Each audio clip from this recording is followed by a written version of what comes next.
Selamat pagi, Sukron. Terima kasih sudah datang ke rumah kita hari ini. Kamu kelihatannya agak tegang ya. Tenang aja, Sukron. Kita ngobrol santai juga. Gak ada maksud menekan. Gimana kabarnya hari ini? Baik Pak, lumayan Pak, agak capek aja. Capek ya? Mungkin karena banyak kegiatan di sekolah atau ada hal yang lagi kamu pikirin. Ya mungkin dua-duanya sih Pak, lagi banyak pikiran juga.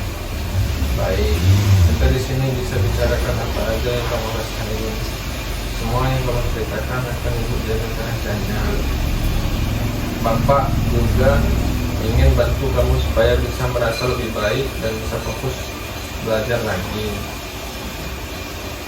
Kira-kira, kita tahu alasan Bapak mengundang di sini.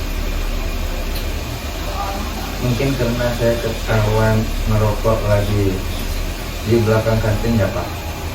Ya, nah, tapi bukan mau marahinnya, Ton. Bapak cuma ingin tahu apa yang sebenarnya terjadi dan kenapa kamu bisa sampai merokok di sekolah. Gimana kalau kamu ceritain dari sudut pandangmu? Sebenarnya Pak, saya udah mulai merokok dari SMP. Awalnya cuma coba-coba karena teman, lama-lama jadi kebiasaan. Kadang kalau stres ya, saya ngerokok biar senang. Jadi awalnya karena pengaruh teman dan sekarang lebih ke pelampiasan stres gitu, Sukron.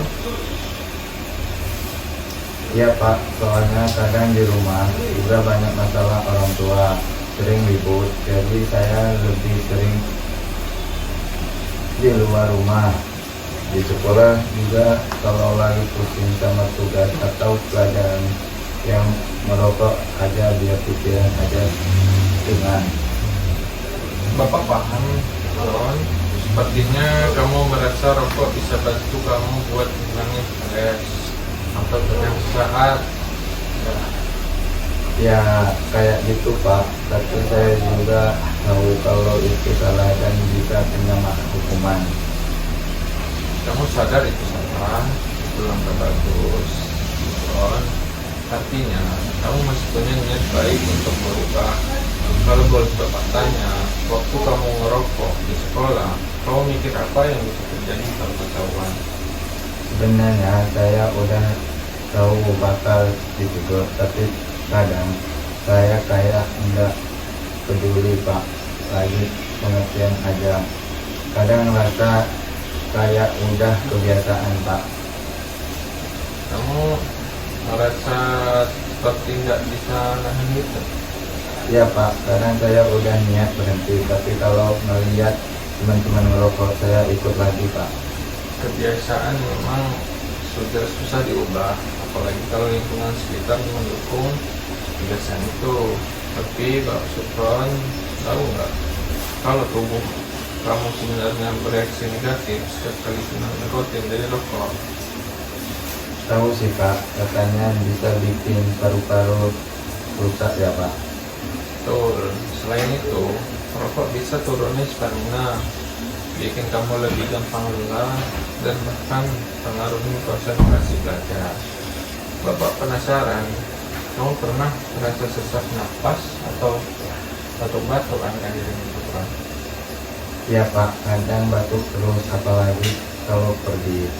Tapi ya saya pikir biasa aja Pak. Itu sebenarnya tanda tubuh kamu mulai nolak kebiasaan itu. Coba Bapak tanya, kalau kamu bisa berhenti merokok, apa hal positif yang mungkin kamu dapat? Mungkin bisa lebih sehat, lebih semangat ya Pak. Soalnya beli rokok itu lumayan mahal. Nah, itu bagus. Kamu bisa pakai uangnya buat hal yang lain-lain, jadi berguna. Kalau kamu berhenti merokok, kira-kira siapa yang bakal bangga sama Sukron? Mungkin bapak saya, Pak, dia udah sering nyuruh saya berhenti. Wah, itu motivasi yang kuat, Sukron. Kadang kita butuh alasan personal buat berubah. Kamu pengen bikin ibu bangga kan? Bapak kamu bangga kan? Ya Pak, cuman susah banget buat berhenti Pak. Wajar kok, Syukron. Berhenti merokok itu proses, bukan langsung bisa. Bagaimana kalau kita coba kecil dulu, nggak langsung berhenti total. Kan gak kecil kayak gimana Pak? Misalnya yang pertama mengurangi jumlah rokok per hari, yang kedua menghindari teman yang biasanya ngajak rokok, ketiga ganti kebiasaan itu dengan hal lain seperti olahraga, main musik, atau hal yang bikin kamu tenang. Yang keempat, dan kalau kau stres, coba curhat ke bapak atau ke guru, bukan lewat rokok. Gimana menurut kamu langkah-langkah itu bisa dilakukan bukan? Bisa Pak, mungkin bisa Pak. Tapi yang susah itu kalau lagi nongkrong teman-teman pasti ngerokok Pak. Kalau kamu di posisi itu, kamu bisa coba bilang dengan cara halus, misalnya nggak dulu, lagi ngurangin. Itu nggak bikin kamu kelihatan soft, tapi tetap nunjukin kalau kamu punya pendirian gitu. Ya sih Pak, saya pengen coba gitu. Mungkin saya bisa mulai dari ngurangin dulu Pak. Bagus, kalau kamu bisa mengurangi satu kantong pajak per hari, itu sudah kemajuan. Dan kalau kamu butuh dukungan, kamu bisa datang ke bapak atau enggak. Kita bisa buat jadwal pertemuan tiap minggu buat pantau perkembangan kamu. Ngasih, makasih Pak. Saya jadi ada semangat. Saya emang pengen berubah, cuma belum tahu caranya Pak. Sekarang kamu sudah punya niat dan rencana kecil itu awal dari perubahan besar. Kamu juga bisa ajak teman yang mau berhenti bareng. Kadang lebih mudah kalau ada teman yang butuh. Ya saya kepikiran juga ngajak Dimas Pak. Dia juga udah pengen berhenti. Nah, bagus. Kalian bisa saling bantu. Misalnya kalau ada keinginan ngerokok, saling ingetin. Bapak percaya, kamu bisa. Kamu cuma perlu waktu dan kemauan. Jadi, dari pembicaraan kita hari ini, apa yang kamu pelajari tentang dirimu dan kebiasaan merokok? Saya jadi sadar kalau selama ini saya cuma nyari pelarian rokok, enggak benar-benar menyelesaikan masalah, malah nambah masalah. Saya juga enggak mau terus begini Pak. Itu refleksi yang sangat bagus, Bro. Artinya kamu sudah mulai memahami diri sendiri. Bapak apresiasi beraninya kamu buat jujur dan terbuka. Itu nggak mudah, Bro.